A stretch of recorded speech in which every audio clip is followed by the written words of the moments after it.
Hi, this is Jonas. Welcome to another episode of the Bonsai Wire podcast.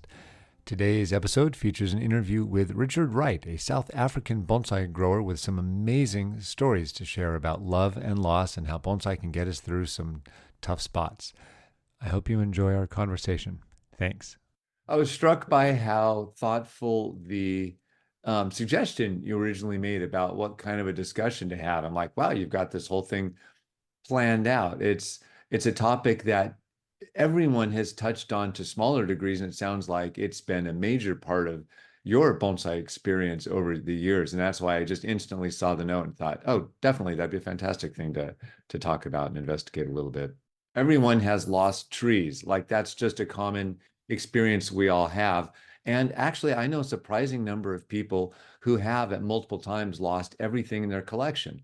Most often it's due to failed watering when people leave town and the watering help doesn't come through as expected. But we've all suffered some individual tree loss or sometimes whole batch loss. And when it's connected to other major life transformations, that's got to be such a different experience. So agreed. And what's quite interesting is when you said yes, and I just put it out there, I thought, oh, let's see what happens. It'd be great to have a chat with you. And then when you said, yeah, that sounds like a great idea, I thought, okay, but haven't you had, and I went back and subsequently I've listened to every single one of your podcasts since then, every single one of them.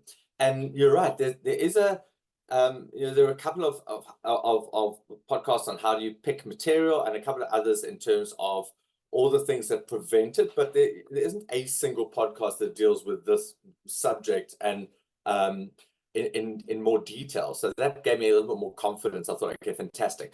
And then I was thinking, what is that? What are the circumstances? And I've pretty much been through, I would imagine, most of the circumstances that lead to bonsai death over the trajectory of my collection experience. And I was thinking today about what they are, and they're probably sort of 5 or 6 that every single one of us at one point in time has experienced that thing. And you I thought about you as well. And there are probably about 3 or 4 that just in the conversation that we've had and the little bit that I know about you makes it a subject that will resonate with you, which is also fascinating. Yeah, there are so many as of yet unplumbed conversations relating to bonsai that just haven't happened. And I hope over the course of a lifetime to get to a lot of those. Actually, a dream of mine's been to write just kind of a big general audience feature article on bonsai that kind of touches on a lot of the interesting corners. It's an interesting pursuit that's unlike so many other pastimes because it's both the care of living things and it's an aesthetic pursuit. And it's just, it really is unique in a whole lot of ways. And the emotional attachments people make to trees is incredible. From the business perspective, you mentioned time and, what is our time worth to ourselves?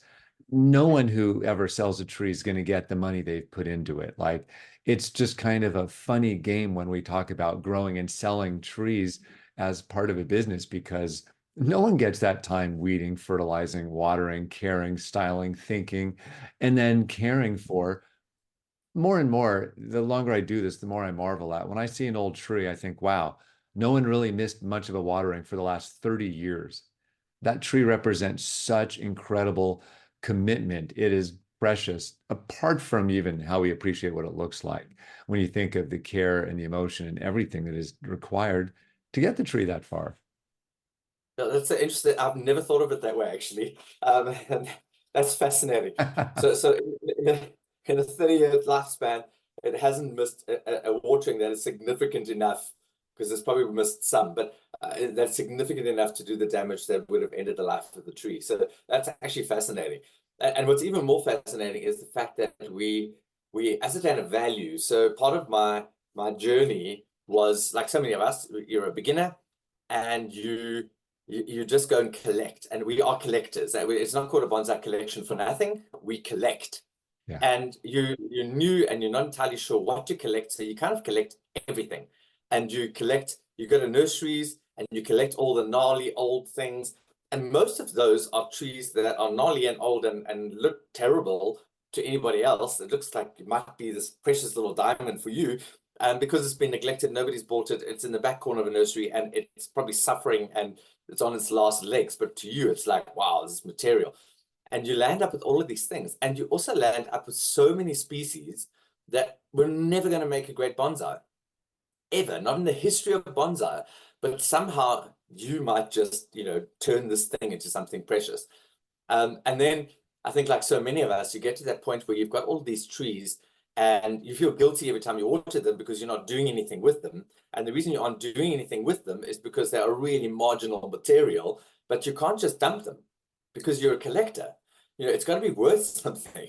So instead of putting it on a compost heap or discarding it, because that's really what you should do, you keep this thing alive and it takes up space on your bench and it's costing you, as you mentioned just now, it's the watering and the fertilizing and the weeding and all of that. And then you think, okay, well, I'm going to sell this tree. And so you sell it and you kind of think, okay, I made money. I actually made some money. Made money. And to your point, no, you didn't.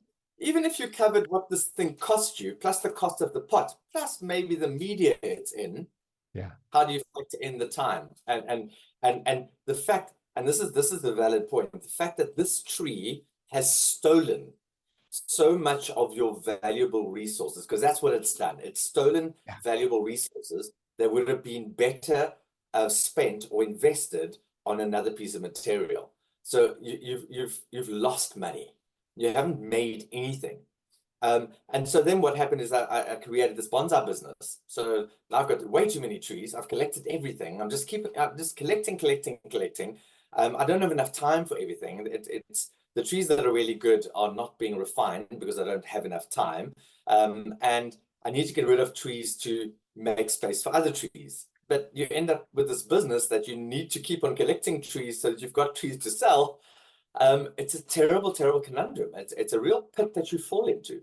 And then as you sell the trees, you can tell yourself, you can tell your partner, and you can tell your friends you're making money, that the hobby is paying for itself. And what I've learned over the years is that's probably the number one thing that actually keeps people from improving their collections is when they run it as a side business. And more I'm believing that I think a lot of people just enjoy running side businesses. It's really not about bonsai or about money as much as it is the spark that a little bit of hustle can add to such a pursuit.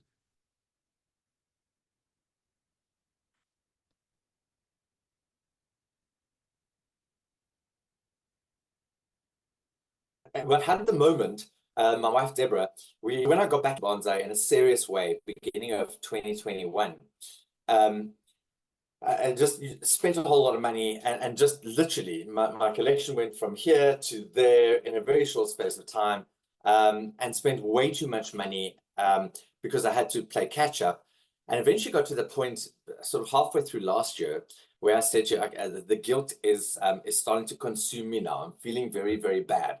And part of the journey was with Deborah was, but you've got cancer and it's a terminal disease. And so actually whatever you do with your money and whatever you do with your time is okay with me, which is fantastic. It's kind of off you go then, don't do your thing. But there's a family. It's Deborah and the three girls and there's a household, and you start to think, well, hold on 2 seconds. This becomes a bit of a selfish pursuit.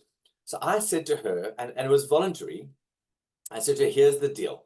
I've now decided that I will not spend any more money on bonsai. So here's the hobby paying for itself, unless I make money out of the bonsai. So that I have to make money out of the hobby in order to spend more money. Have to. And that's There's that have to. have to. So that's been interesting. But there are a couple of times when I need to buy media and I need to buy wires, so some of the consumables that I really need. I'm going to have to sell a tree, but I don't really want to sell a tree. I've got to the point where I don't have much to sell anymore. So what do I do now? And that's been quite an interesting thing, actually. But you're right in saying that is what happens, is that the hobby must fund itself. But what's quite interesting is way back when in the early 2000s or late 1998, 1999, had this bonsai business. And every year towards Christmas, I would, it was typical Bonsai, I would pay money 10 days before Christmas to set up a stand, like a pop-up store in a big mall in Johannesburg. and I would sell trees for 10 days. And that was always enough money. We did very, very well. And the problem was that, how do I restock it for next year? And as you know, you can't just grow trees because they need to look refined. And where do you buy the material? So that's another problem. But the money that we made was really good money for 10 days. And that paid for some nice holidays, an island holiday. And you kind of think, wow, we made so much money. But if I'd gone back and just saved all the money, not bought the trees, not bought the pots, not spent the time, not bought the meat, I would probably have had at least the same amount of money. But I'm not good at saving. So maybe, that was a solution. Yeah, it's a value store. It's a helpful way to store trees. And that's what also enters that sales equation, which is people know, oh, but if I just get it to this next level, it'll be worth so much more. And if I work on it just that much more, and you're always telling yourself that it'll be worth twice as much in just X number of months. And that's not untrue in a lot of cases. Now, whether or not we actually give the trees the time to bring it to that, that's highly debatable. And just based on what people end up selling, clearly that's realized not 5% of the time. Yeah. There's also that other concept where the psychologists and economists have pointed out forever, things that we invest our time in are worth more to us than things that we don't invest our time in. And it's like the economists had figured out that people loved their IKEA furniture more than their nice furniture because of the strong emotional connection they made to it when they were struggling through those line drawings, trying to figure out how to assemble a thing. And wow, do you think if we can form a bond over a 2-hour max IKEA project, what do we do with a 14-year bonsai that we've been tending for so long? It's just such a different equation, which Yeah. would make the loss that much harder. Again, that's why it's such a rich, interesting kind of universe. So before we get there, you've hit on something that's really important, and that is that you spend another year refining this tree. So you've got the primary branches that are wired and maybe the secondary branches that are wired. And it looks pretty cool. And you think, well, if I can just get one more season, I'm going to get so much more ramification. I'm wiring tertiary branches, putting everything in, maybe put it in a slightly better pot. But by the time it gets there, that emotional attachment, now it's so much harder to let go of. Even though you're going to make more money, it's so much harder to let this thing go because now it looks good on your shelf. And in my case, starting from scratch again, I had so little that really looked good on the shelf. In fact, I remember in 2021, so it was the beginning of the summer. So for us, we winter now, it's June, and it's winter. And so heading into that first winter and then into the first spring, I would look at my shelves and look at my benches and think, how few trees actually look like a bonsai in terms of the shape, that finished sort of shape. They all just look long and lanky, or they're just a whole lot of trunks with little things on them. But so few of the trees actually look like anything resembling a finished bonsai. And I remember just thinking there was this real gut-wrenching, that's hard. I've been doing this for so long and I've got so little to show for it. And that was tough. But I then say that made that the regularly. I mean, as recently as yesterday, working on a tree is sometimes because I've worked on a lot of trees at many stages of development. That's kind of what I've been teaching for so long. And I'll often look at a tree that's absolutely comical in its appearance, and I'll say, yeah, we did that on purpose. And I know that so many people don't go into bonsai to fill up their garden with long-term projects. And so I really do sympathize with that. I luckily appreciate trees that are well crafted, so I don't mind putting the energy into that. And I luckily have more of a nursery for a backyard rather than a beautiful garden. And it's just hard to tell people, oh yeah, an important part of bonsai is to have big wood boxes or plastic colanders and 8-foot long sacrifice branches. That's just not going to be for most people. I totally get that. Without the yeah, growers, it means that, someone's going to have to suck it up and do that. But there's always that interesting tension. yeah, You touched on yeah. yet another thing, which is when you were talking about adding up all that emotional investment over the years, that leads to a topic that I've talked about a little and actually think about a lot, which is what bonsai people do produce over the course of their lifetimes almost never successfully transfers from one owner to the next. When people get near the end of their bonsai career, whether it's due to age, health, changing interests, or lack of time, that forces less time in the garden, and a lot of people can't bear to let their trees go. There's no day on which it's any better or worse to sell that tree. And it's honestly not easy for most people to sell most trees at any given time. And that's a single tree, let alone a collection. And so the big heartbreak is typically I find that 1 or 2 years will pass after someone has emotionally disconnected from a collection to where it can actually change hands. And that's why such a high percentage of trees that changes hands are in such really, really poor shape. I'd say most of the best trees in my garden are all built by other people. I try to buy the best age I can, and all of these trees are half dead and deeply flawed. And so I spend the first often up to 5 years just getting these trees back into health because I know it's faster to make a tree healthy over 5 years than it is to grow it from scratch for 45 years. And it's really challenging and trying, but I would love to find a way to make it easier for trees to move around so that we could put a little more focus on the tree rather than just ourselves and our relationships to it. But I know that that's why we do it, and that's why I'm not sure that that'll ever change. So you've hit on such a valuable point, and I think it's part of my journey.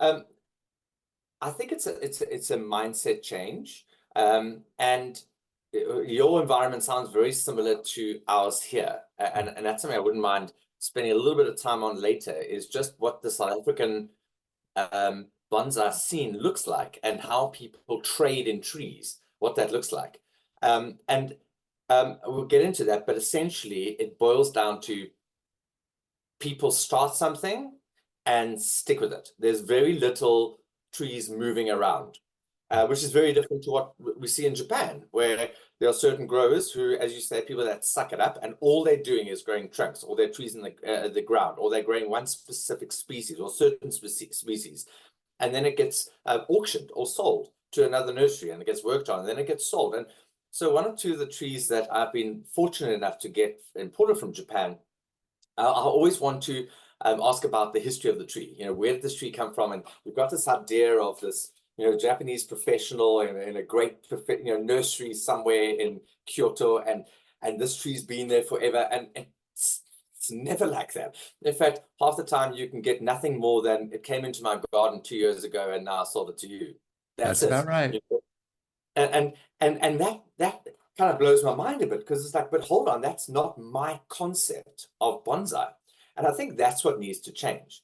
So if we touch just a little bit, and if I just very quickly take you through my journey, I think this will give people, at least every person, one thing to, okay, I can resonate with that. So I started really early, and I was quite young, and what happened at that time was I was in a tiny little cottage where I had a garden, and I was renting. And then we bought this big small holding. So the nursery moved, and already at that point in time, I probably had too many trees. But now we're on a small holding. It's equestrian property, so we've got horses. But the whole idea was I'm going to build a big tunnel, and I'm going to put trees in the ground, and this big bonsai nursery, and that's when the business really started. And then obviously the issue with that, and that's the first thing that I think every single one of us, there are very few people who are good enough not to fall into that trap. Too many trees. So too many trees means that your trees are going to suffer. And instead of letting go the marginal stock, letting go of the trees that perhaps are sentimental, but they really should never be in your collection, trees that are never going anywhere, species that you should never have bought in the first place, or species that actually don't work in your climate. And I think all of us, and I'm delighted to hear that your next book is going to talk about that. But we tend to land up with trees that we should never be growing. And that's something I'd like to chat about later, is how do we decide what we're going to invest our time in? What does that stock look like? And I'm delighted to hear that you would, rather than spend 45 years trying to grow something from nothing, go and spend 5 years nursing a tree back to health so that you can then grow it on. That to me is a smart decision. And a lot of people don't do it that way. But I landed up with too many, and I fell into the trap of the club scene. So I got very, very involved with the club, and I was vice president for a very long time, and it's the exhibitions. And then I got involved with the first Africa Bonsai convention. So the very first one was in the early 2000s, and we had South African bonsai conventions, but never an African one. And I was a part of the committee, and putting on the demonstrations and the exhibition and all of that. But that really sucked me in. And unfortunately, part of the damage that came along with that, and I'd love to hear your thoughts on this, is the politics. And I've noticed over the years that it's very, very, very difficult to avoid those politics and the egos. There's some very, very big egos in the bonsai world, and so many people had to have a hand in it. So many people had to do a demonstration or have their trees or have their say. And I think at the end of the day, that ends up watering things down. And I think in South Africa, our biggest flaw in terms of our very I need to say this carefully. If you look at South Africa and how many years we've been going for, that bonsai has been going for as a hobby, and you look at some other countries, European countries, South American countries, where bonsai has been going for a similar amount of time, we look like beginners. Our trees literally look like they, on average, something you'd find on the raffle. The quality of bonsai, yes, there are some people that don't fit into that. There are some people that have got amazing trees and incredible talent, but that's few and far between. Yeah. For the average, it's actually really bad. And I struggle with that. But part of that, and I think this is maybe the mind shift that needs to happen, is from a club level to a regional level to a South African level to an African bonsai convention level, there is no barrier to entry in terms of putting your tree on an exhibition. So anybody can put any tree with any stand on an exhibition. And it's horrible. And we've all got to start somewhere. I started somewhere. You started somewhere. I've got marginal stock. But unless we're starting to strive at a quality and at a level that's really, really high, we're going to keep on holding on to trees that we think are good, that we're telling ourselves are good, that we're telling ourselves we're on a show that made it onto the exhibition, when really what we're doing is lying to ourselves. And I know that sounds harsh. I've said a whole lot of things here. And I know I started somewhere and I've gone down this rabbit hole, but I'd love to hear your take on that. You touched So on, where I'm going with it, sorry, Jonas, where I'm going yeah. with that is, I think, and now I know that your experience is different. You've got two major shows in the US where your tree has to go through a committee and a selection process. And I believe what that has done has increased the level of bonsai. People aspire to that, which means I now need to buy better trees. I need to purchase better trees. I need to look at my trees and think, well, maybe I should get rid of a whole bunch of them and work on better trees if I'm aiming to get my tree onto one of the top shows. So now we're starting with that churn of looking at the collection and saying, am I investing time or am I spending time? Am I going to get something back? What am I investing time in? Yeah, there are so many rich ideas. You pretty much just covered the A to the Z of the experience, because at one point you touched on, we all start somewhere. We all have these modest trees in our collections. And you also touched on, what does it take to produce these exhibits at the highest level where they are juried or selected, and we are aiming for quality. And you mentioned the big, big, big if, which is if, or assuming that someone's goal is to create beautiful trees, what we think of as beautiful, these high quality trees, these higher price point trees. And so that's the entire journey of bonsai, all wrapped up in that one little spot. When you were mentioning that, what giant percentage of trees just kind of suck, that's from the quality perspective. But what popped into my head when I heard you say that was, I think the real power of bonsai, or at least one of the real powers of bonsai, is the relationship people make with their trees. By far, the vast majority of people who grow bonsai around the world, from what I've seen, enjoy working on whatever trees they happen to have. And that kind of is the goal. It's their time with their trees. It is, I think, the thing that fuels the hobby all over the world. Now, why doesn't that automatically translate into higher and higher quality, more and more learning over time? That's actually an interesting and big question. We can do that topic next time. But I know that I identified years ago a real strong affinity for truly beautiful trees, the older trees, the really well-built trees, the trees that provide evidence of time and training by skilled craftspeople. And I think it's been at least 20, 25 years. My number one goal in bonsai has been to encourage more people to appreciate quality bonsai. And I know that that falls on deaf ears 90, 95% of the time. And so I try to be as soft about it as possible. But because I find so much value in these truly great artistic works, I want to see more of that. And that's why, Eric Schrader and I thought that starting a show on the West Coast, since not everyone can run out to New York every other year for the national show, let's make it a little easier for people to appreciate these really, really nice trees. And there's a whole history to how we came to that, but that remains my underlying goal for everything I do in bonsai. There's so many ways to enjoy it. There's so many different, places, pursuits, species, everything. But it's those truly well-built trees over long periods of time that I think have the greatest power to move people. And that's what I want to focus all of my, whatever time I've got left, energy in kind of promoting that kind of appreciation. So now that speaks to me, right?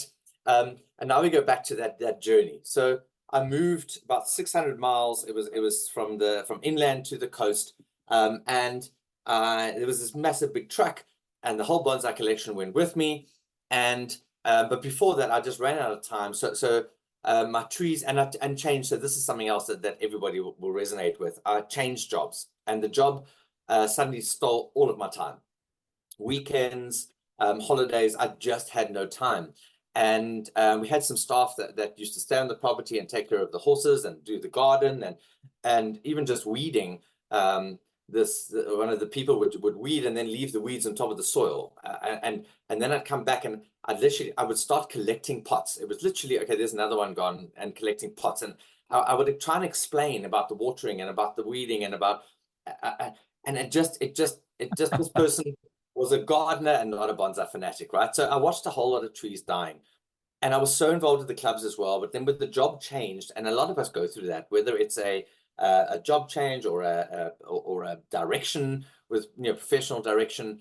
But I then wanted to go down to the coast, and I didn't want to be part of a club anymore. I didn't want to be part of any kind of association. I just wanted to do trees for myself because that's my enjoyment, and I wanted to produce better trees. And this truck went down, and I'm sure you can relate, or a lot of people can relate, is this huge big removal truck, and the bottom was bonsai, and then there was air. And I paid all this money for a truck full of air, basically, if I think of the cost. And so many of those trees should never have gone. And part of it was, if I'd done my research, I would have found out that Japanese maples, trident maples, Celtas, most of the deciduous species just don't grow there in a very temperate climate, very high windy area. They just didn't thrive. So all I did then was watch these trees going back and back and back and back and back. And then I went through something that a lot of people go through, and the big life change was I went through a divorce. And that sucked. It sucked for many reasons. But with the trees, it also sucked because I moved off the property, and now I'm trying to still keep some kind of control on the trees and the watering and doing things, but that was really, really hard. And then I moved into a much smaller property as a bit of a stopgap. There's a tiny little property, and I've got trees everywhere, and the watering was a sprinkler system, and the job had changed again, and now everything was an automated sprinkler system. But the sprinklers from the top. So I had deadwood that rotted, and I wasn't at home, and that was just horrible. And then moved back inland again. So literally my collection moved 8 times in 7 years. It was, and every time you're trying to set up, no, it was horrific. But if I look at the trees that made 8 moves, I should never have. I should have dumped. And here's that. Why do we hold on so long? And part of the problem was because I held on so long, I wasn't going to be able to get the value that I had placed on some of those trees. And so I would rather try and emergency nurse them back to health so that I could get what they were really worth in my eyes at a later stage. But you're just prolonging the agony. And then I landed up getting brain cancer, and that was obviously life changing, but in many ways. And cancer came with gifts. And for me, I was really struggling to look after myself and to fight the physical and to fight the cancer. I certainly couldn't fight for my trees. And again, I just watched them going down and down and down and down. And a lot of people said to me after the fact, now I was single at that point in time, so I didn't have a life partner or somebody, I wasn't in any kind of relationship where somebody could say to me, Richard, listen, I think I'm going to help you to try and sell these trees. And but part of it is you've lost so much. You're looking at your life thinking, I'm counting down the days. I was literally giving six. My surgeon said to me, by my best guess, I'll give you 6 months to live. And so much of my life just disappeared at that point. And you're trapped in this place where I just want to go back to the past. And part of that is the trees and doing everything and being able to be free and know that I've got time, and I'm fearful of the future. And you try and hang on to everything that you've got in this moment. And then I hit a time where I burned things. I lugged this whole, lugged this massive big eucalyptus outside table for all these moves. And I got it in the divorce, and it was just, I didn't want to let go of it. And I got a chainsaw, and I literally I just hacked this thing and I burnt it. And it was just letting go of everything that was holding me down. But I couldn't let go of the trees. Mhm. And eventually, it was so bad that, a couple of times the sprinkler system, I obviously didn't turn it on, and going through chemotherapy and going through radiation therapy, and I'm just not thinking clearly. And you're looking at these things that you're trying to hang on to because it's part of your identity, right? Because that bonsai is, if you're really entrenched in the hobby, I think every single person listening will identify with this, as it becomes part of your identity. Who are you? Who am I? I'm an artist. I'm artistic in many ways, and bonsai is part of that. And I love to grow things. I love gardening. I love, and as you said earlier, is bonsai is so unique as a hobby and as a pursuit. It's just so, but it defines you. It's a part of who you are. And I've let go of so much, and my two little girls became my everything. Um, and there's so much loss. And literally, I landed up losing about 75% of my collection. And what I landed up with was a collection of bonsai pots in my garage. And that was really hard. But if I look back now, I kind of think, if you just let go. And then I went into remission the first time, and that was the first time that I started to work in a couple of trees. And I got a couple of them, and I started to work in them, and that made me feel so much better. And then cancer came back again, and some of those trees I lost. And that health, and you're right. I've seen it so many times when, and I know this isn't my story, but where the bonsai fanatic or the bonsai hobbyist passes away. And leading up to that, unless it's a sudden passing, there's normally an illness. And the partner's trying to water the trees and trying to look after them, but it's not their hobby, it's not their trees. But throughout that process, it's these living things that they are keeping alive whilst their person is slowly dying. Yeah. And then the person passes away. And so you've already passed the prime, as you mentioned earlier, of the maximum value you're going to attain for these things. But now the person hangs on to them because it represents my person. Yeah. It's their love, it's their passion, it's them. And then when trees die, it's a part of that person that's now dying. So it becomes doubly hard. You're dealing with that loss on top of the loss of the person, and you start to feel guilty because you're not able to look after them properly. You're not able to prune them and keep them in the shape that they should be, and they're not getting fed. And then you reach out to a bonsai club, and they sort of help you. And some of the trees go to some garden where there's a legacy. It's such a horrible environment. Yeah. And I've seen one or two people, and only two examples that I can think of in all my years of being in bonsai, and we're talking at almost 30 years now, on and off, where one of them was a gentleman who understood that he was getting old and he wasn't able to lift heavy trees, and he knew he wasn't going to be able to work with bigger trees. And when they were at their prime, he sold them. And he scaled down the collection so that he was working with smaller and smaller and smaller trees, as well as a smaller and smaller collection. And that was so smart. So it was able to, the joy was there. He was creating incredible quality. It was just what he was able to manage.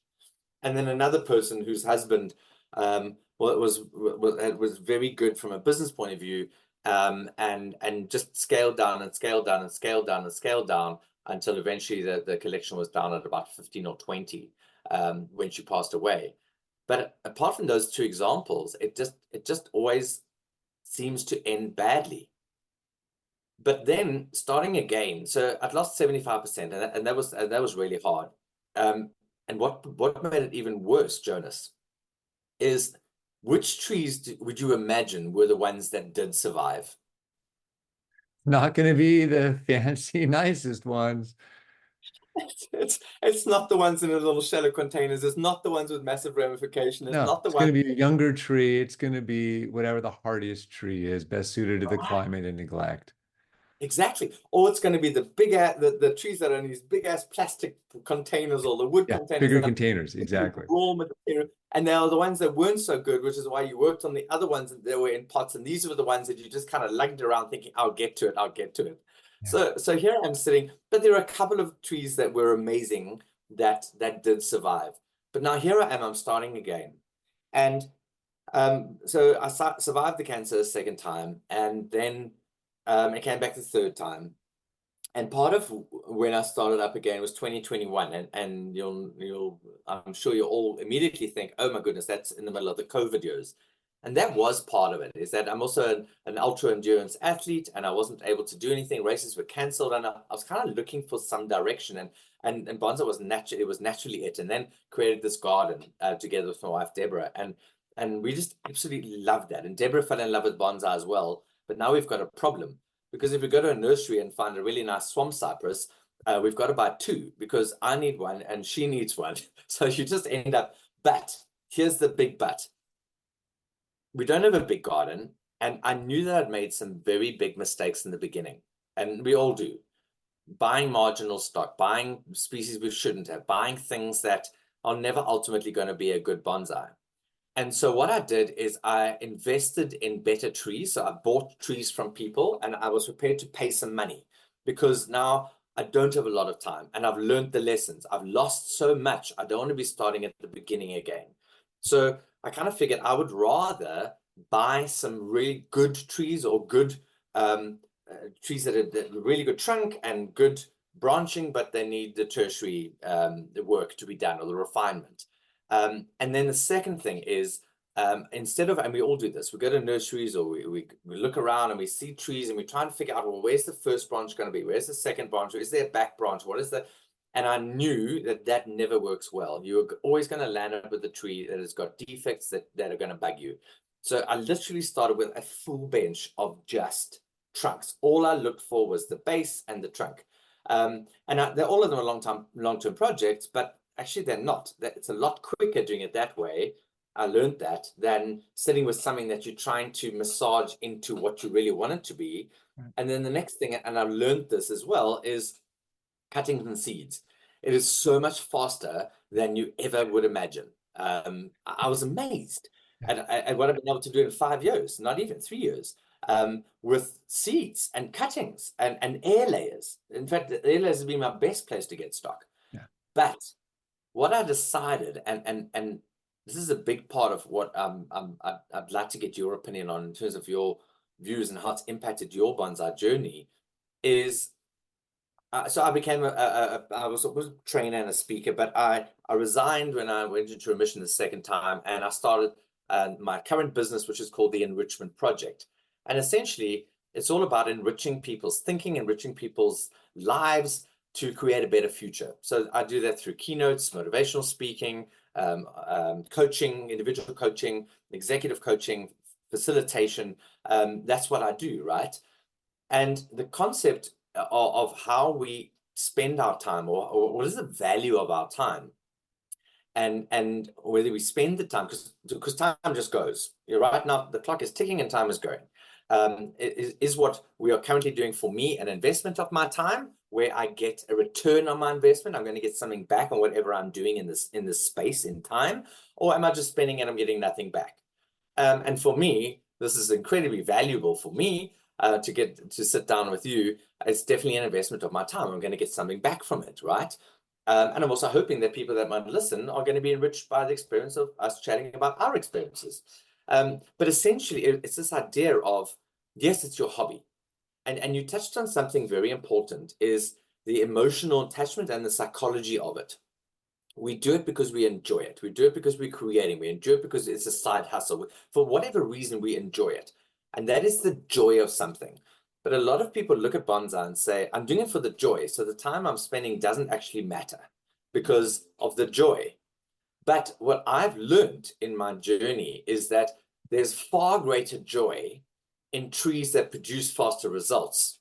There's far greater joy in working with something that is better material. There's far greater joy in getting to the refinement stage. It's far greater joy on not having the pressure of too many trees and not getting time and feeling guilty about not having enough time to doing justice to the trees.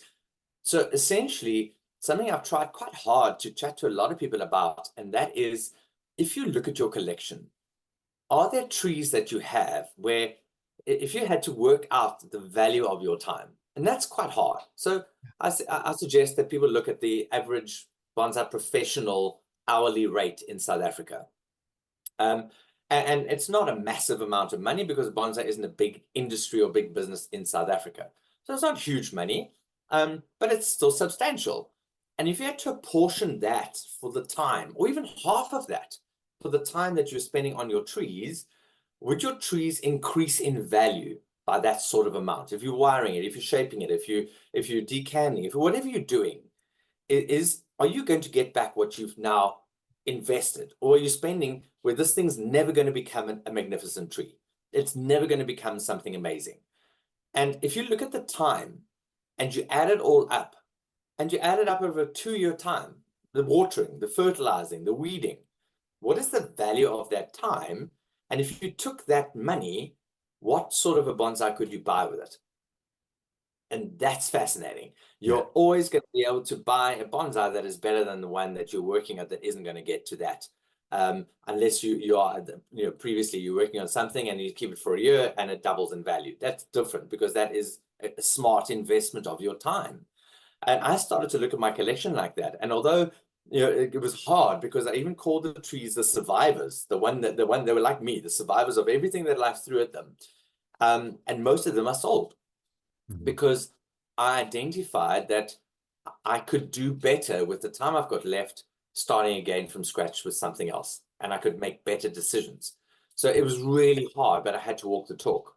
Um, and the tree, in fact, it's on the wall behind me there is my most valuable tree. It's an imported Celtis from Taiwan, and it's an amazing tree. I had to sell 14 of my trees, one or two of them my best trees, to buy that one tree.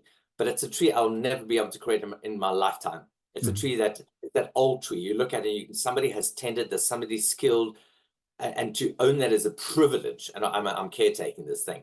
But I would far rather lose 14 good trees, some of my best trees, to get one exceptional tree. Yeah. That's been the lesson for me. And sorry, I've spoken a lot, and there are a lot of things I've asked you in amongst them, so I hope you remember them. I was taking notes, but um, yeah, you have clearly been bit by the bug where absolutely beautiful trees are really meaningful to you. And I think you made the best argument I've ever heard for why to do better bonsai is because it brings more joy. And I think that's a fantastic selling point, you could say. Um, Actually, in grad school, I actually studied metaphor, and it's fascinating to think that pretty much the vast majority of terms we use to describe our relationship with time are solely through the metaphor of money.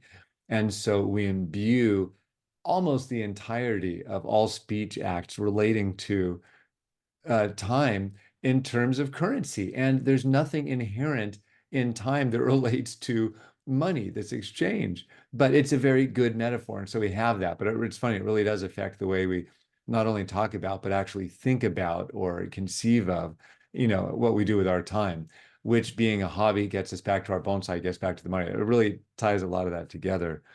But I think one of the first things that really came to mind is, and I'd never thought about it this way before, but when you were describing the first time you were, loading up the trees to come with you. And then you were moving them back and forth. And then as you're going through the health challenge, just seems to almost trivialize what you were going through. But you kept the trees with you. And I think there's two ways of looking at it. I have, up until now, for 30 years, always focused on I'm the Lorax, I speak for the trees. What does it take to make good trees? How can we be the caretakers of the trees for now? How can we make sure trees transition from collection to collection? That's only half of the equation. We can't talk about bonsai without talking about the person as much as the tree. And I might be able to put together an argument where those trees were doing something for you, even as they were being neglected, even as they were following you all over the place, even as they were complicating and making things challenging. This has nothing to do with their quality. It has nothing to do with whether or not you're working on them. The fact that that connection between person and tree was such that you brought them with you despite all of those challenges tells me that that's that gets back to that power of the role of the tree and our relationship with it. And I think I've actually kind of shortchanged that over the years, that these trees are doing something for us, whether they're good trees or bad trees, healthy or sick. And I think that's one reason why so many trees may not be as beautiful as we'd want them to be.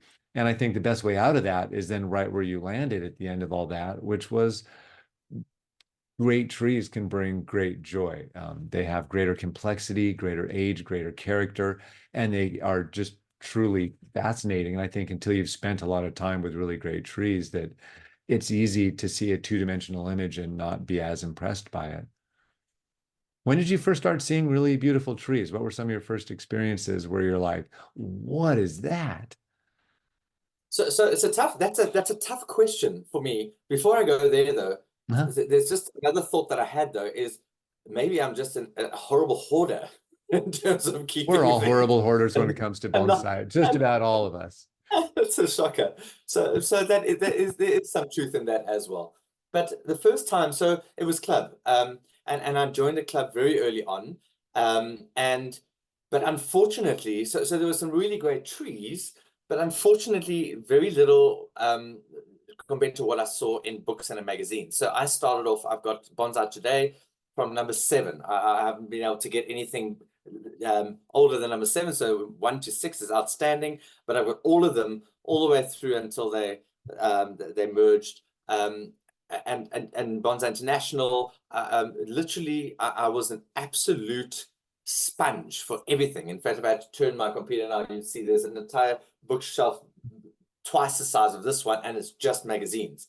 And all those books, the bottoms, the first two are just bonsai books. So I became absolutely obsessed with trying to get as many books as possible, and with reading and magazines, and never traveling outside of South Africa to go and look at magnificent trees. But the everything in the magazines, I was an absolute sponge. In fact, even now I've got imprinted memory of various things that I know exactly where they are, which edition, which magazine. I can pretty much find it for you. It just I studied them, literally studied them. And I think the frustration for me was I just couldn't find anybody back then who was applying the same techniques or was looking at it the same way, or some of it, but certainly not all of it, just to a point, and then we were okay. There were very few people, so there were some, but there was very, very few.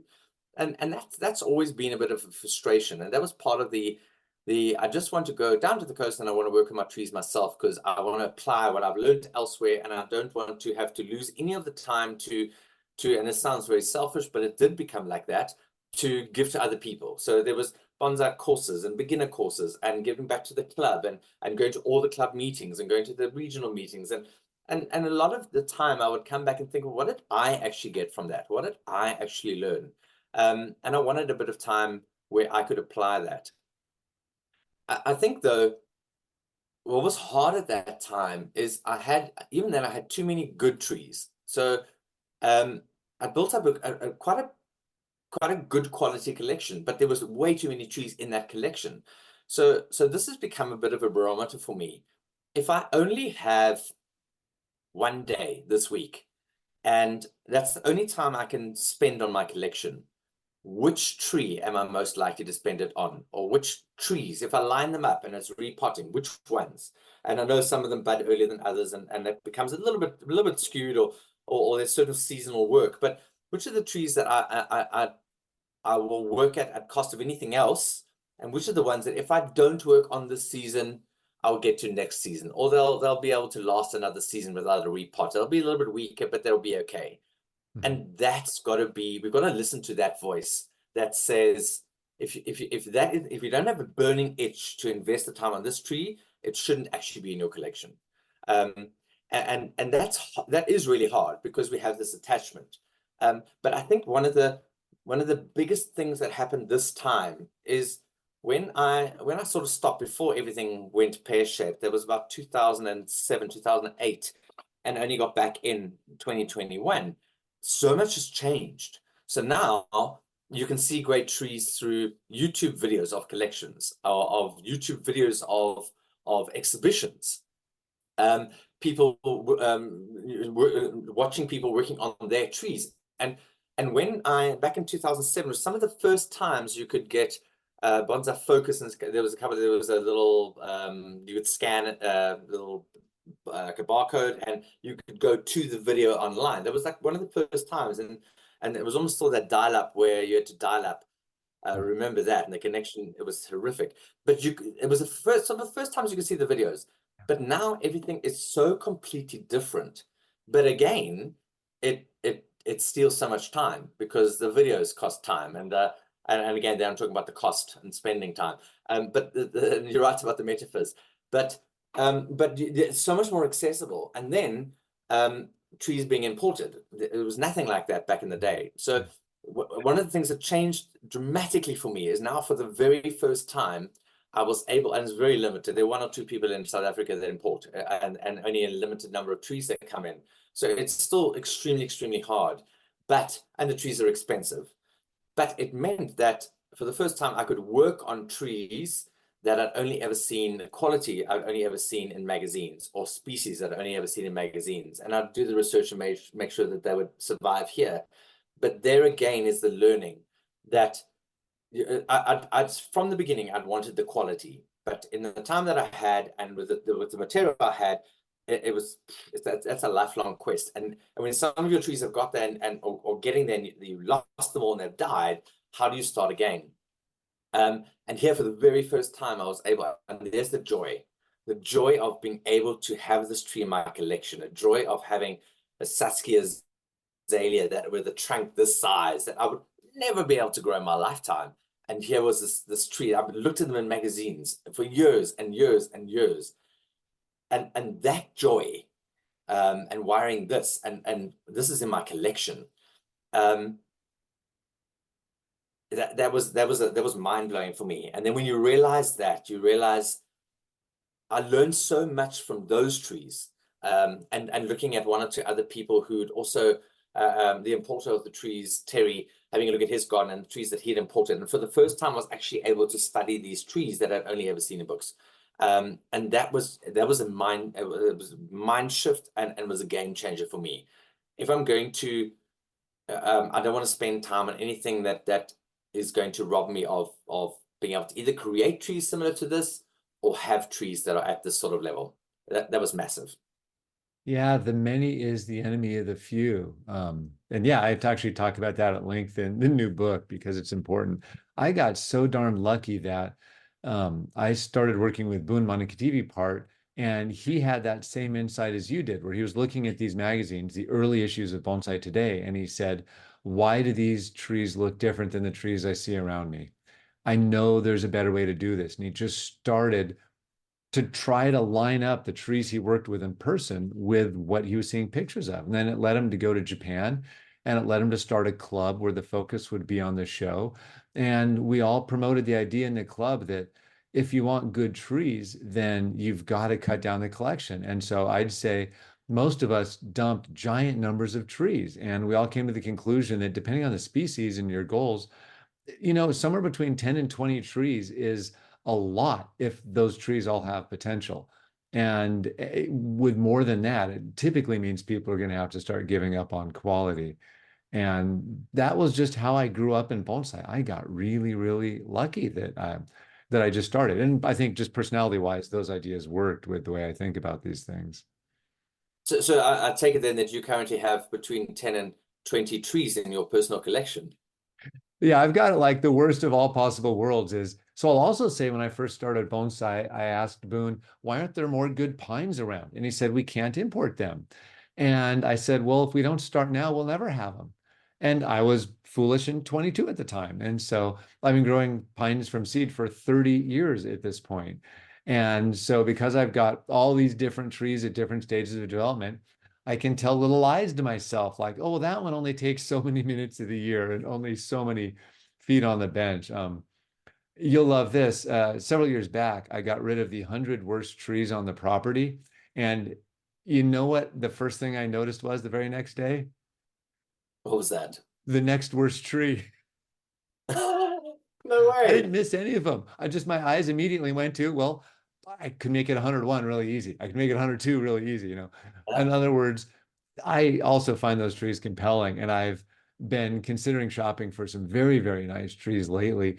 And I'm having the same conversations with myself. Well, if I sell those 14 trees, you could have some fun with that. But I will say, Yeah. your azalea example is kind of heartbreaking for me. I imported azaleas for a number of years from Japan, and I bought one really big, beautiful, old, mature tree that, of course, I couldn't grow in a lifetime. And I actually told the grower, I said, I would love to bring home an azalea that can demonstrate that these can be great bonsai, not just flower towers, but truly good bonsai. And and I told him what my budget was, and he started walking me around and he gave me some great deals, and I brought home this giant tree. Here we are 5, 6 years later. I just sold it last month because after trying everything, my climate is not a good home for that Oh, tree. And as much as it pains me, it is now in the care of a garden where I know the weather's fantastic for azaleas. And I will cheer it on every chance I get because I want to see it continue to develop and grow. And I have not begun to regret that. I loved seeing the tree in the garden, but I want to know it feels better to know it's going well and going strong than anything else could. yeah. I have So, to so tell myself that. so kudos to you for letting go of it, because a lot of us wouldn't do that. I picked up a really nice white pine recently because also imported and just hated the conditions it was in. So it should do a lot better here. But there's still the jury is a little bit out whether we should even be looking at white pine in South Africa at all. So that's They slowly decline where I live. So just give them, yeah, 10 to 30 years and they'll just keep getting slight, weaker and weaker. Now, okay, grafted white pines tend to do fine in mild yes, climates, and yes, a very small percentage of straight white pines will do fine in mild climates. The different cultivars are very different, but yeah. the vast majority of white pines on their own roots really will want some dormancy and they will really not appreciate those brutal summers. Yeah, so this one is grafted. So I've also learned that here in Johannesburg, the straight white, it's never going to happen. But we've had some success with grafted, and we've learned that it's got to be shaded, and you got to move it around depending on the season. But we'll see what happens. But what I have noticed is that my collection has become far more endemic. In other words, species like a wild olive, species that grow extremely well here. And people will say, well, surely you don't want another olive. And I'll say, well, oh, why wouldn't I? It for me, it's like the king of species. It thrives here. You can do anything with them, Yeah. any styles, any size. They're just so easy. They're frost hardy. They're brutal summers. Why wouldn't you? I'm happy to have another one. And we also a little bit like that here, where people want a collection with tons and tons of variety. And again, looking at some of the collections I've seen, unfortunately not in person, in Japan, it isn't like that. We stick to trees that grow well in an area and rather stick to something that you're good at, and the results are going to be there. So that is the other thing. It is I've definitely got much better results in a much shorter amount of time starting again the second time. I'm not making the same mistakes and I'm doing things a lot better than I was before. And and I can only that's a bolster those that's arguments. Eric Schrader was saying to me just 2 days ago, I think, why doesn't everyone around here have a ton of olives? Like they're tanks. They grow like crazy. They're incredibly flexible. They're fantastic. And you just don't see a lot around here. Here's a fun thought exercise. Think of any famous bonsai person anywhere in the world. Is there ever a case of a famous bonsai person that didn't have access to a certain kind of material for which they are known?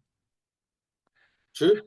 Focusing Absolutely. on what does well and what's available is possibly the only way to truly succeed as an awesome hobbyist or as an awesome, and especially as a professional, whether as a stylist or as a producer of these trees, because the Japanese work with that limited number of species because that's what's available and works for them. There's a ton of great variety all over Japan, but it's not necessarily going to have great characteristics for bonsai.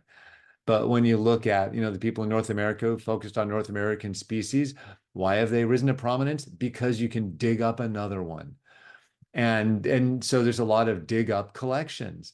And when you look to Central Europe and you see the people digging up trunks of big deciduous trees, it's because that's what's available. And so I have been acquiring far more oaks, far more olives, far more redwoods because these are things that are available. And I'm realizing that it's kind of foolish to pretend otherwise because I've been one of the growers of pines, for instance, all these years, as well as a handful of other species. And the numbers just aren't there. We can't buy and sell these things. They're not fluid and liquid the way other species are. And so I second everything you're saying about finding, it's not pick your lane as much as just open your eyes and see what's going to do well where you are. And you will get twice the results in half the time. Yeah, that's so valuable. That makes so much sense. And it's everything that we don't do, actually. I think our problem here is that we don't have any indigenous conifers at all. So we don't have the luxury of taking this Yeah. thing then and you can produce something in 5, 10 years and you've got a magnificent bonsai and none of that. And I can't grow So most of the North American conifers where I live because it's so mild. My weather is probably more like yours. And so I see these people that live half a day's drive away, and I can't grow those either. And so I'm just like, what does it mean? People are really obsessed about the idea of whether or not something's native, but whether or not I share a political boundary with a plant is kind of a ridiculous concept. I care about if it lives in my garden, because if it doesn't, it's not native in any meaningful way, in my mind. yeah. So I've got a question for you, and I'd love Mhm. to hear your insights on this. So in South Africa, now we obviously in Africa things grow differently because of the heat and because of the climate, and we've got 7 different climate zones. So we really see it all, but predominantly people are looking at flat top sort of thorn trees, very African style, and are obsessed with this idea of the African style or South African style. And I've never really associated with that because that's not what I've seen in the magazines, and that's not what I see as classical bonsai, and I'm a little bit classical like that.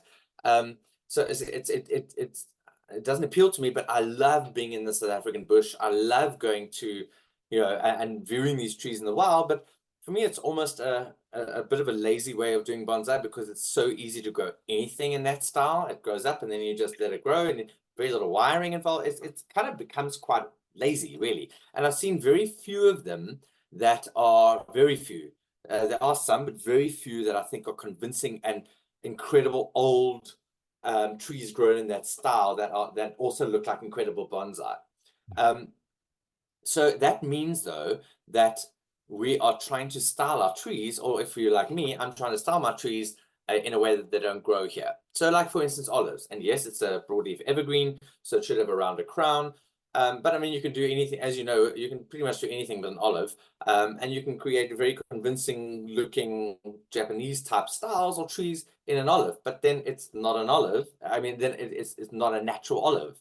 So, that's such a tough one. And then the other part of that, which is completely opposite, is that in South Africa we were very, very fortunate to have a couple of people come across who Roy Nakatoshi, Ben Oki, I think came, but a couple of people who really, really instrumental in teaching bonsai structure aesthetics. But unfortunately, the take on that in South African terms was very unidimensional, and there's the right branch, left branch, back branch, right, left, back, and the tree, and if it isn't like that, we cut it off, and there are rules.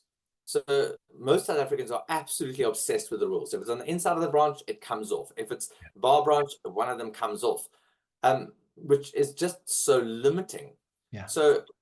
There's quite a lot in that, in a bunch of questions there, but I'd love to hear your opinion. I think in bonsai, there are a small number of what I think of as big questions or big tensions. And one of the most interesting for me is easily how to represent a given species.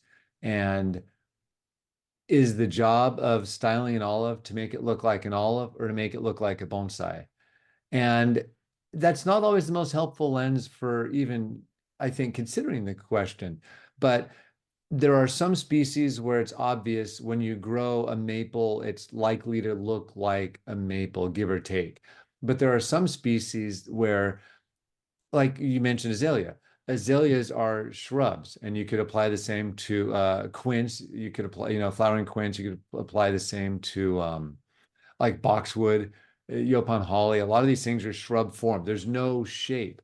We shape them like bonsai, or we shape them like oaks. We have to find a metaphor or another kind of model that we're going to take after. And I think there's value in all of these things. The flat top one is interesting because I've been seeing flat top bonsai from Africa since I've been in bonsai. And I agree that it's rare to see a really compelling one. But I think the challenge just remains open.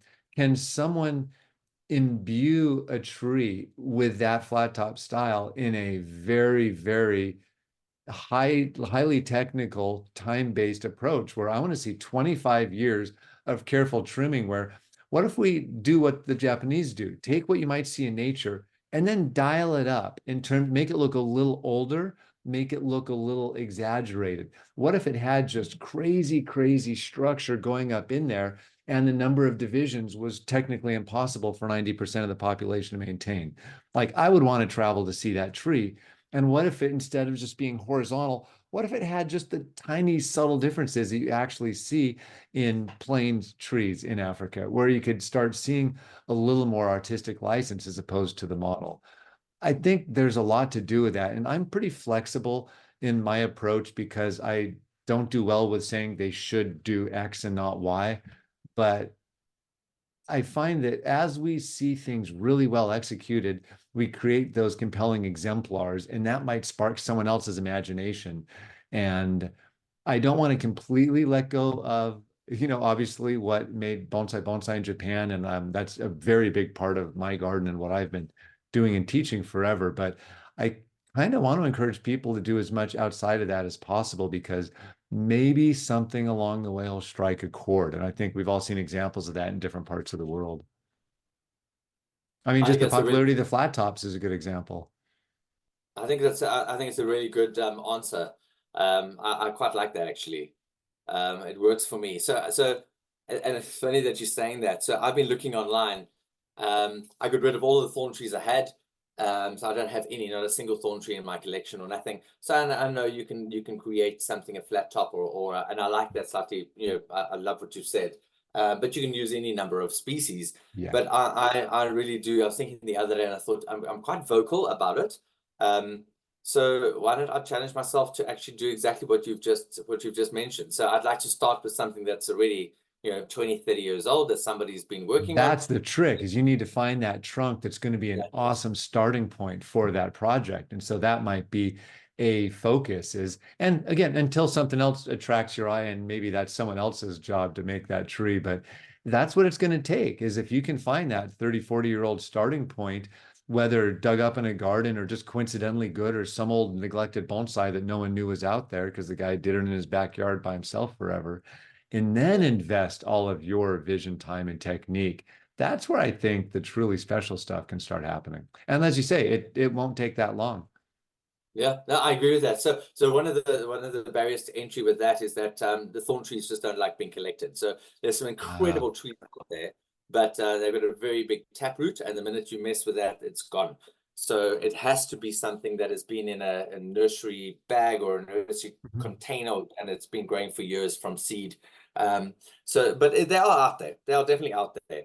That's And then like the other thing, manzanita for us. We've got this absolutely spectacular tree shrub, the manzanita, and they naturally take twisty forms. They naturally have deadwood. And to date, I don't know of a single spectacular example. People have collected hundreds of them over the years, but again, unless they're started nursery containers, you just don't see them. And so we just yeah, don't do manzanitas. I keep hoping someone will experiment and solve that, but as of now, nope. We're nothing. like we're batting close to zero. Oh wow. So the other thing with olives here, and it's different to the conifers that most people have, is where you've got a lot of natural deadwood, and the deadwood comes to a natural conclusion or end. Very little sawn off, or there's not as much. The olives here, anything bigger, you're going to cut off these big trunks. So there's always going to be some sort of deadwood or carving, and that's incredibly hard to get that looking realistic. And then a lot of people will come along and say, well, what's the story of the tree? You know, I know that a juniper has a lot of deadwood because of where it grows and snow and harsh climates, etc., but the olive doesn't have that. That's not how olives grow. Like, well, what if I want my olive to look like a juniper, for goodness sake, you know? I can tell you there was an elephant, and then there were termites, and then there was lightning, and then there was, I So don't have that to have a gets tree. to, yeah, that gets to another one of my big bonsai themes, which is I believe all bonsai tell a story. I don't care what it is, but I want it to be a good story. I want it to have internal logic.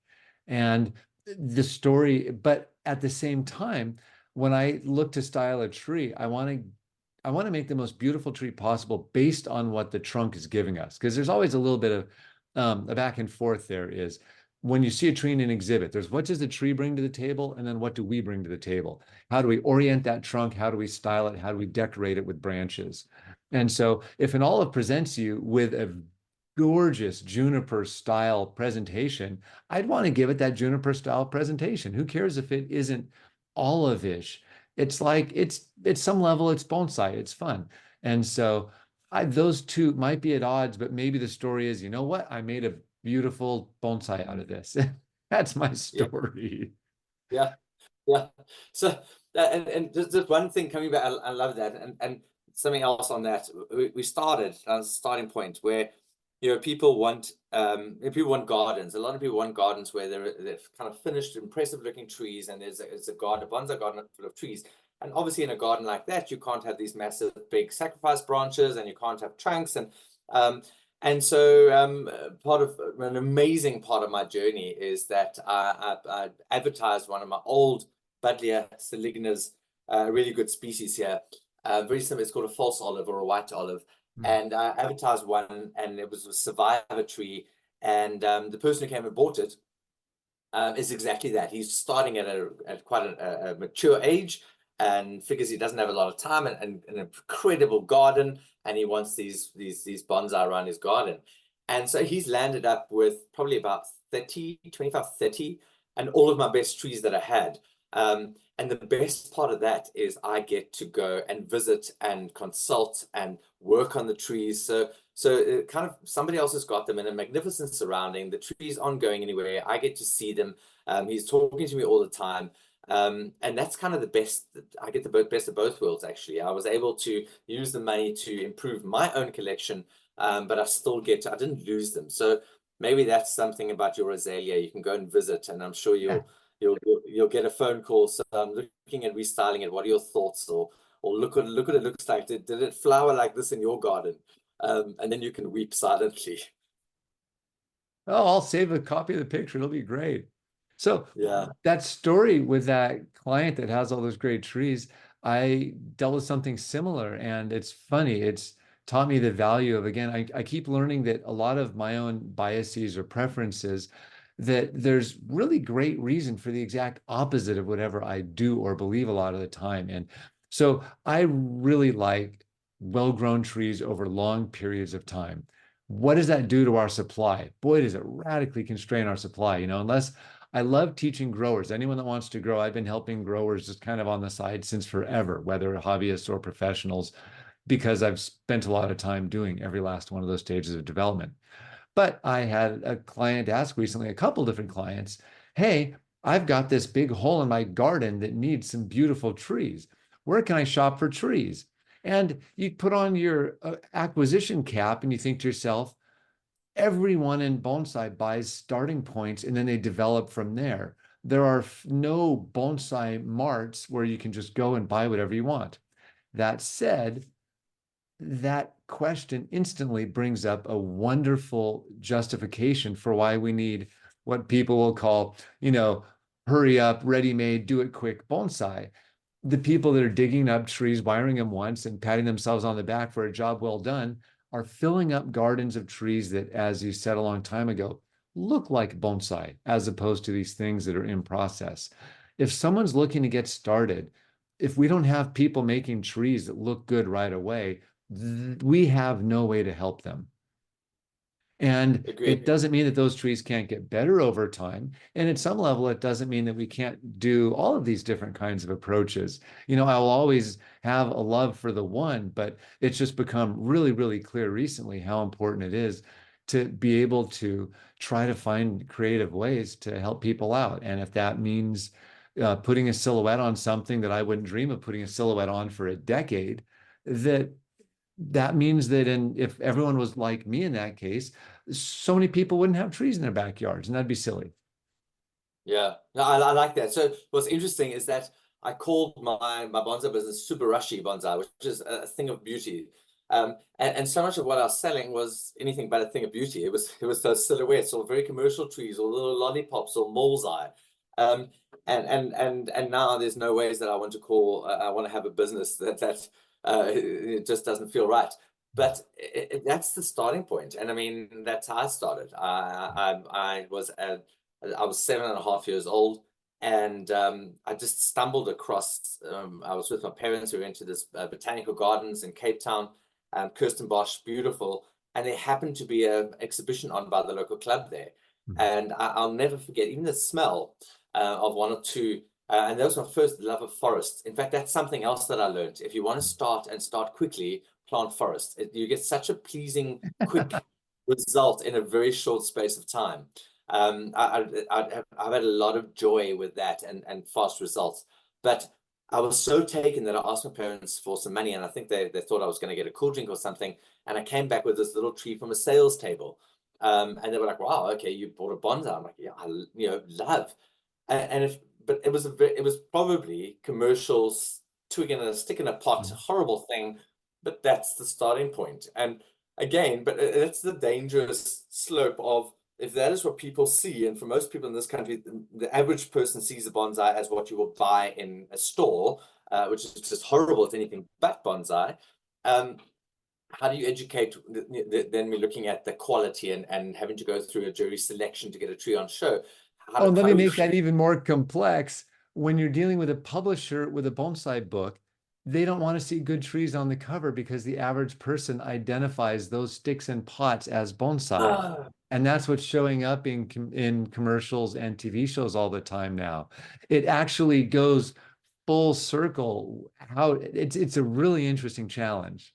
It's because well, crap is so ubiquitous, it actually has a depressive event on the market for ever even introducing more compelling alternatives. see, my mind is now blown. Look at the Today. best-selling bonsai book of all time. It's cheap and it has about an $18 juniper on the cover. What am I saying? 18, it might be eight. Those are not coincidences. And they are So reinforcing the same things that we are yeah. trying so hard to get around, which is why I'm going so far out of my way to not make a book that anyone asked for, but to make a book that I think will benefit people and will help them create, more quality stuff. So you helped me here. I'm today years old when I found out that that's why trees like that exist on books. The number of books I have in that book collection behind me, where I think, is this the best tree that you could put in a cover? Yeah. Why is this tree in a cover? Do you know how many times I've thought that? And now you've just answered that for me. Well, That and is, I will say that's a tiny part of it, and that's very contemporary, but a lot of it is a lot of people are good teachers, but they don't necessarily have a tree that's an example of everything. And that is shockingly hard. Yeah. The publisher asked me for a list of all the photographs for the book before I'd written the manuscript. It sounds a little bit hard on the surface, but until you actually have to give someone a spreadsheet with 225 images for a book you haven't written yet, that'll perfectly demonstrate every point you'll probably make at some point in the next 18 months. Wow. It is a heck of a project, I gotta say. So now It is a and fascinating exercise. you've got to give yourself some options. So now I understand why the choice of your tree on Little Book of Bonsai is such a horrible looking tree. Well, It's that's obviously actually so I actually I'm fought for that. I kidding. love that I'm tree. That's a kidding. little it's a friend, it belongs to a friend of mine. It's a short pine. And funny story, it's actually a mirror image of the tree. It flowed better with the title this way. The tree actually goes the other Uh, way. okay, now I was actually really just joking with you there. Of Um, course. yeah, I was. But It's yeah, just but funny. you're right. This is like compared to all the other trees, they'll have these tiny little skinny sticks on the Yes. cover. That's it's convenient that it works that way. Sure. So I think, and we've probably gone on too long now for somebody to want to stick it and listen to the whole thing, but maybe a parting thought from my side is one of the biggest gifts of cancer, um, and I'll never forget the moment this happened. So my boss at the time, also a medical doctor, and became a good friend, and I was really struggling, and I just finished the radiation. I'd found out that the cancer was back already, that it spread, and it wasn't long after I was given 6 months, and I was counting down days and months, and things really felt bleak for me. And we had the most amazing chat, and he asked me a lot of really good questions about what I think and about um, what thinking about death and what and what happens and what are my thoughts and thoughts on religion and thoughts on all sorts. And one of the things he said to me is that he said, I'm actually quite envious because I would imagine that you don't have to be anything or you don't have to do anything if you don't want to do it. And I said you're 100% correct. And the way I look at it is that that's the gift of authenticity. So when you're counting down your days and you're counting down the weeks, number one, you won't do anything you don't actually want to do. You're not going to do anything you don't want to do. Why must I do this thing? I've got so little time left. I'm going to do what I want to do. Number two, you won't spend time with anybody that you don't want to spend time with. And that's quite an interesting one because you look at all of your friends or people that you think are your friends, and you think, well, am I friends with this person because we went to school together? Am I friends with this person because of what they can potentially do for me in my future? Am I friends with this person because our parents are friends? Or am I friends because Facebook tells me we're friends? Or are these people my tribe? And you really have a very good look and again, there's the time, the investing time and the spending time. And investing with people is as much as I invest in time, I get back joy. That's a return on my investment. It's just joy. It's joy, or I feel like or belonging, or companionship, or whatever it is. It's just I get this person speaks to me, and then you look at yourself and you kind of think, hold on, I don't have to be anything for anybody anymore. And I'd spent so much of my life being a whole bunch of things for other people. I was this consummate people pleaser, uh, a childhood that was like so many of us, a little bit less than, and a lot of feelings of a lack of self-worth, and I'm not good enough, and am I really? And then you become what you think other people want you to be. But at that point in time, it was, I don't want to be anything for anybody anymore. But then you take a look back and you say, but okay, hold on, but then who the hell am I? Because I've spent so much time being all these, I've created this life that is this life, and great, but is it really who I am? And that's a very interesting question. But along with that is, okay, so what defines me as a human being? And yes, art, being creative, spending time or investing time on something that gives me joy, where what I've put there is something I'm going to look at and appreciate. And bonsai very definitely fits that mark for me. But there was that gift of authenticity that says, I'm not going to spend time on anything I don't want to. And I need to see the value. It's got to be, I've got so little time. What is the impact of the time that I'm now portioning to this thing? And that was the big eye opener in terms of me looking at bonsai in a collection and saying, if I don't have the time, where do I want to apportion the time? Which are the trees that give me the most joy? Which are the trees where I'm seeing the results? Which are the trees that are rewarding. And what I started to do, and it's just so much easier now, the second time around, I used to take pictures before, and that was when you had to, 12 or 24 and 36, and you weren't entirely sure if you got the light right, and did I get the angle right, and what are these pictures actually going to look like? And you didn't know until they've been developed. But now it's just so easy, and everything is dated on your phone. I've got folders and folders and folders and folders of trees, and I love looking back year on year, and has this tree actually returned the investment of my time?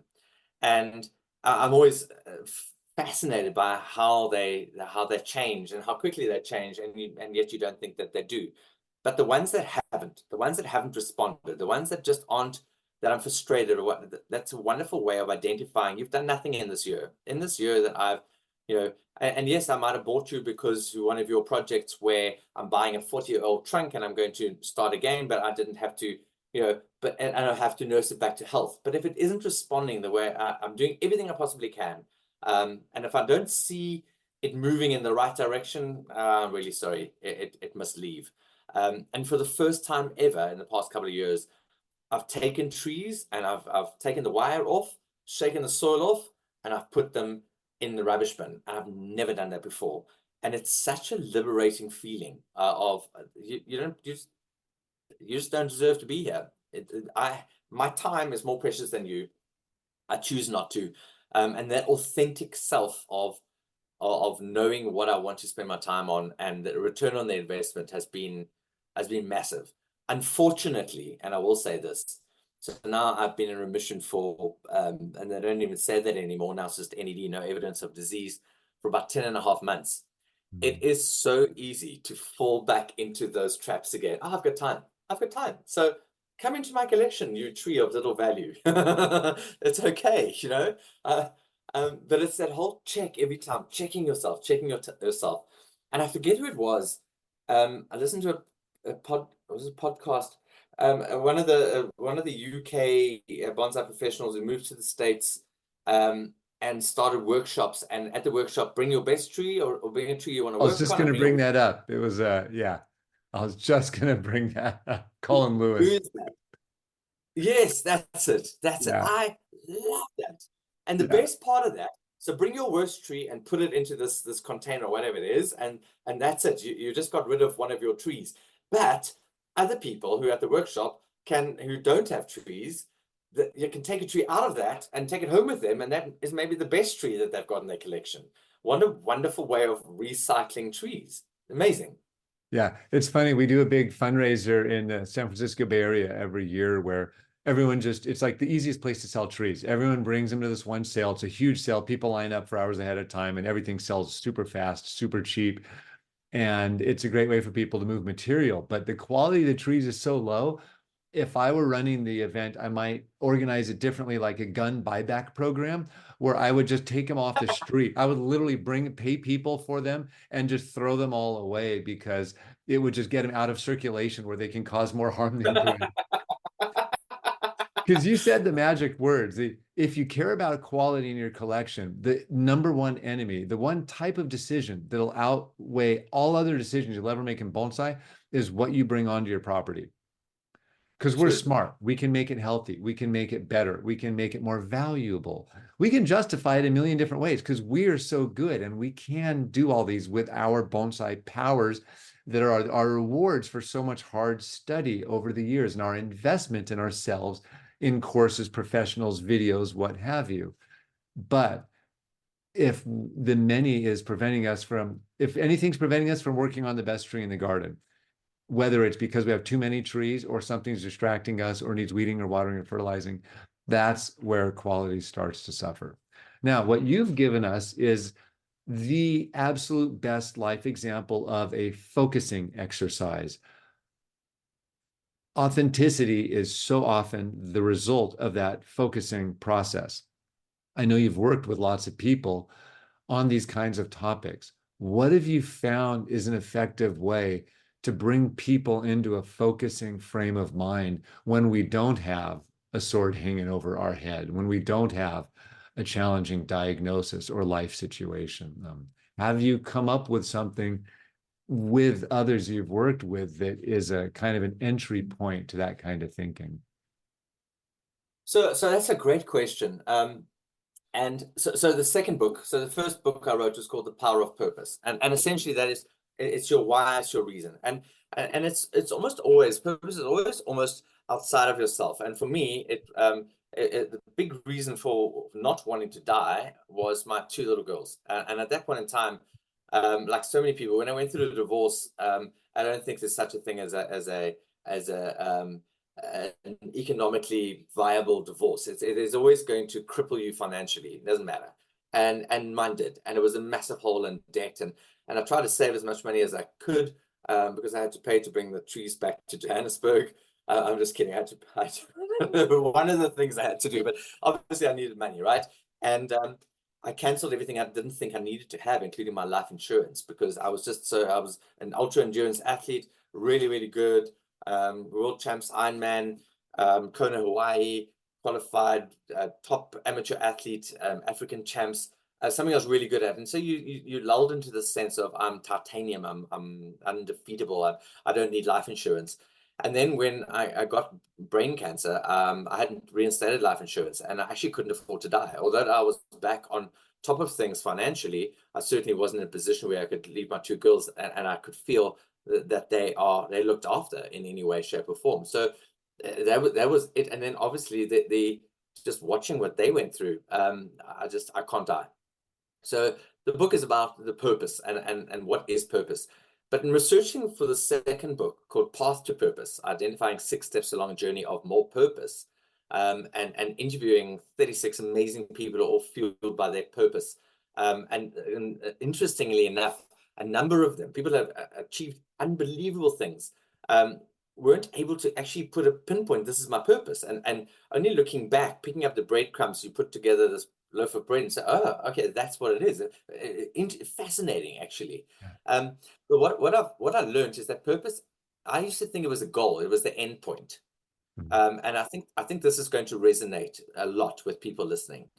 The purpose is not the end goal. Purpose is not something that you, when I get there, when I achieve this, that's a goal. That is a finish line. When I cross the finish line of world champs, Ironman triathlon, that's our purpose, to get to the finish line. No, it isn't, because then you get to the finish line, it's like, oh, okay, well, what's my purpose now? It isn't that. That is just the finish line. And what I've discovered is that purpose is nothing more. And again, we fall into this trap where we have to have this purpose. And a lot of people feel that if I don't have a purpose, well, there must be something wrong with me, or I haven't discovered my purpose, or it's got to be this big thing. And it really isn't. If you're a parent and you manage to keep those little humans alive, you're doing pretty well with your purpose. These things, that's it. It's enough. But what purpose is a collection of all the little things that you do in a day that make you feel happy, excite you, and give you a sense of meaning. And the more you identify those things, the more you celebrate those things, the more you record those things, the more purpose you will have. So I often say that, that journey to an Ironman finish line, the race isn't the hardest part, because you've prepared for it. You've got full road closure. There are no cars. People are pointing you in the right direction. You've got aid stations. Your people are cheering you on. There's music. There's that.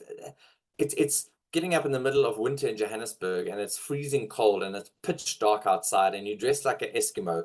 If you come back from that run and you might have snot icicles hanging from your nose, but if you don't feel happy, a sense of excitement, a sense of achievement, it means something, you're never going to get to that finish line.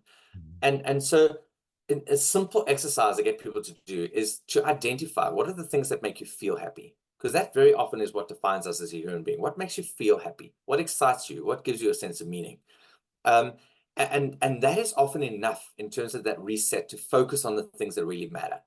So how can I help you to focus on what matters? Well, number one, know what makes you feel happy, excites you, and give you a sense of meaning. And then a very simple thing you could do at the end of each day, just keep a little journal, and not on your phone, not on a device, not on a laptop. Our brain loves our own handwriting. And it identifies, and that act of writing something down is incredibly powerful in terms of how it reinforces the concepts in your own brain, and how many different areas in your brain you're having to use just to do that thing, and then read it back to yourself. But if you had to write down the 3 wins of your day, 3 things, and it could be something that made me feel happy, it excited me, it gave me a sense of meaning, 3 wins of your day. And what you're doing is an incredible thing in terms of that focus.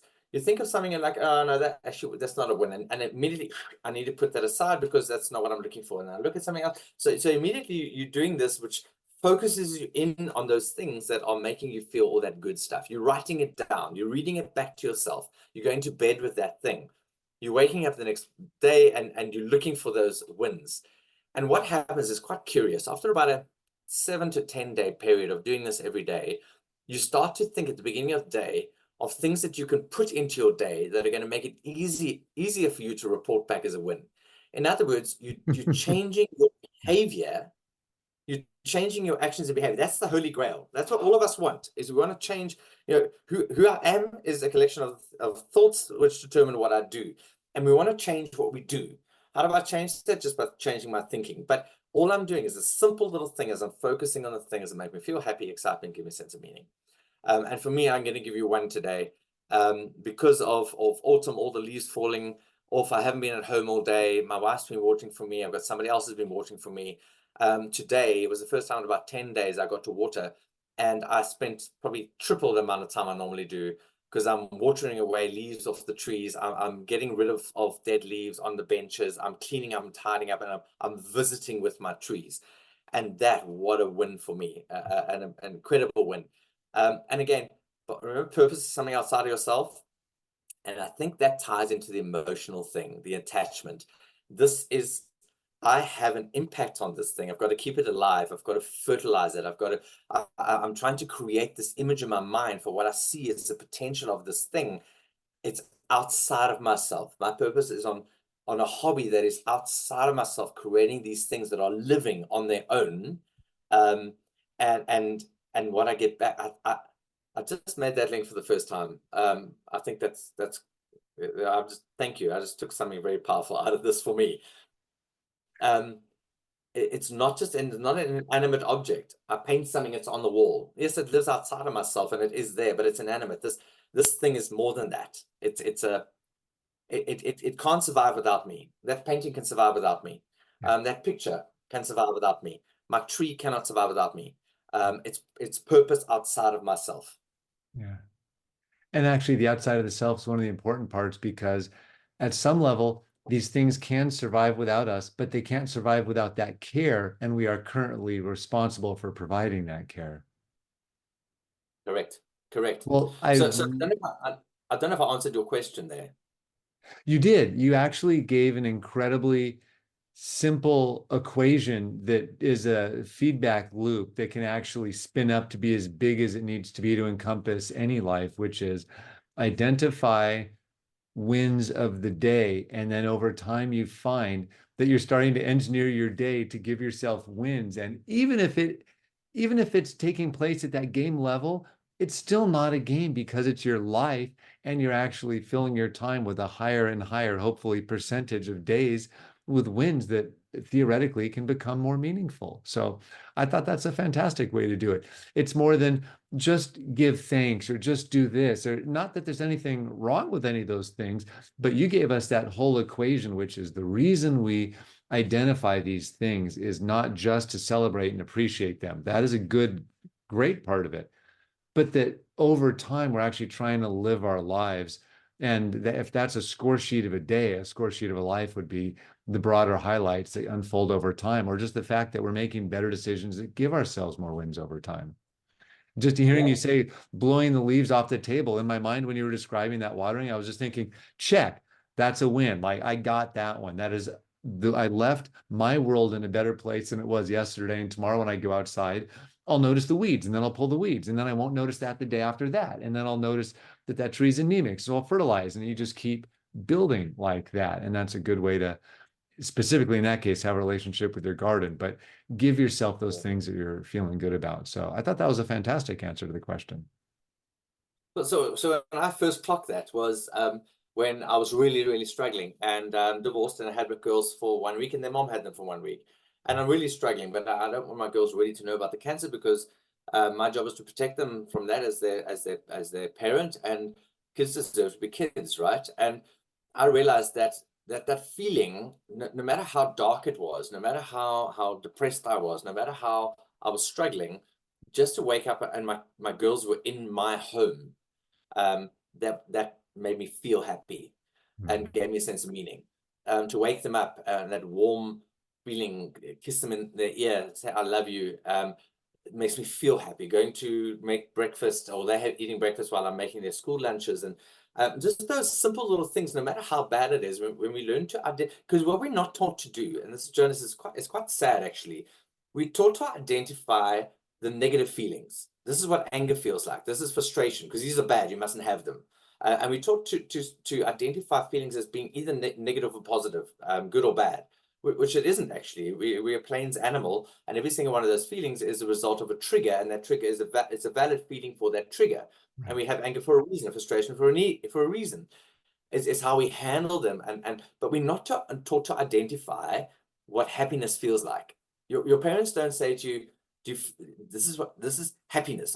What you're feeling right now? You're feeling happy. It's Oh, and if we don't teach happy, you think we teach fulfillment? No, exactly. Yeah, not even close. So this is going back to that and saying, how can I help you to identify what these feelings are? And despite your current reality, so I hate people that say to you, oh, just be positive. Just be positive. I can't be positive because my reality I should have been doing that all along. Yeah, exactly. And positivity is a feeling, and there must be a trigger. So what I often say to audiences before I even start this, I say, okay, I've got a little something I want you to do. It's a little assignment. I'm going to count to three, and I want you to do exactly what I'm asking you to do. And I say, 1, 2, 3, feel angry. Go, feel angry. And people look at me like, huh? And some of them go like, you can see their face, I'm trying to feel angry. And I say, but is there anybody who feels angry? No, nobody feels angry. Well, okay, feel positive. How are you supposed to feel something when the trigger for that thing, that feeling isn't there? But for me, I'm an optimist, because optimism is the belief that the future can and will be better, and I have got the power to make it so through my actions. And it doesn't matter what the reality is, I can always, and I think that's why I'm still here, I'm a radical, rebellious optimist. I have the ability, and maybe that's why we do what we do with trees that should never be in our collections. We have these superpowers of optimism. Let alone growing them from scratch, which is the ultimate leap of faith of optimism. Exactly. So that it's that idea that in my present moment, my circumstances, I can always, yes, I can find something to be grateful for, and that again, as a fantastic practice. But for me, that happiness and the excitement and the meaning, because it goes back to the purpose. And grateful isn't necessarily about a purpose, but this thing gives me a reason to want to march forward into a future that can be different. Because no matter my environment, I will always find something that is going to make me feel a feeling of happiness in that moment. Because happiness is now. It's now, in this moment. Now is happiness, and it's so much of the, again, all the way back again, all these circles coming back. That's the joy of what we do, and why I don't want to work on marginal stock, and I don't want to work on trees that don't deserve to be in my collection, and I don't want to work on trees that aren't going to go well in my area, and I don't want to work on trees that are purely in my collection because it's sentimental or because they survived something. No, my purpose is in creating these living organisms, things that are always going to be better in my mind, and I can see where they're going to get to. Yeah, that's it for me. I do not think we're going to be able to hit a better note than that for our conversation today. Well, thank you. I've been looking forward to this for a long time. I kind of pinching myself that I'm even here chatting to you on the other side of the world. So thank you for the gift awesome. of your time. Apologies really, that this took like 6 months to coordinate. But yeah, it feels great. I'm really happy. I knew this would be a fun chat, and it's been fun actually in the intervening months just to kind of see your work online and to see how productive you've been working on so much stuff. It's been really fantastic. Is there anything you would like us to that you'd like to share with the world to learn more about what you're working on or what you're doing with yourself? No, if people want to come and find me, come and follow me. I love sharing my journey with other people and sharing their journeys, sharing in their journeys. And if I can help in any way, I'm really good at answering private messages on Insta or Facebook or wherever it is. And if I can help in any way, I'd love to do that. I've always said I didn't survive just to survive. I want my life to mean more. So if I can enrich your journey in one way, shape, or another, but yeah, come and find me.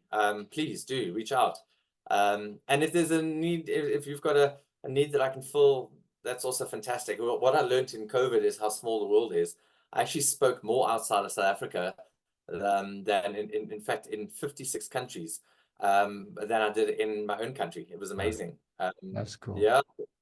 So what I'm putting out there to the universe is there's going to come a trip at some point in time where I'm going to be able to blend bonsai into talking, speaking, keynote. It's somewhere in the world where there's a need. So I'm putting that out there. Great. Well, thanks so much for talking today. Thank you. All the best to you, and yeah, get out there and find those happiness wins in your collection and in your time with your trees. Will do. Thanks so much.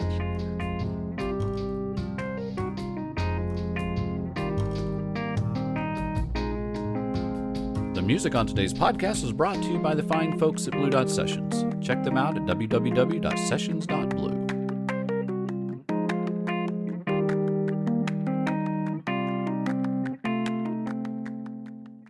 Well, that was awesome. Thanks so much. Thank you. I mean, that was a slightly wide-ranging discussion. I loved it. I was going to say absolutely no structure, no anything. It was like, as you say, it was everywhere. But I hope you can use it.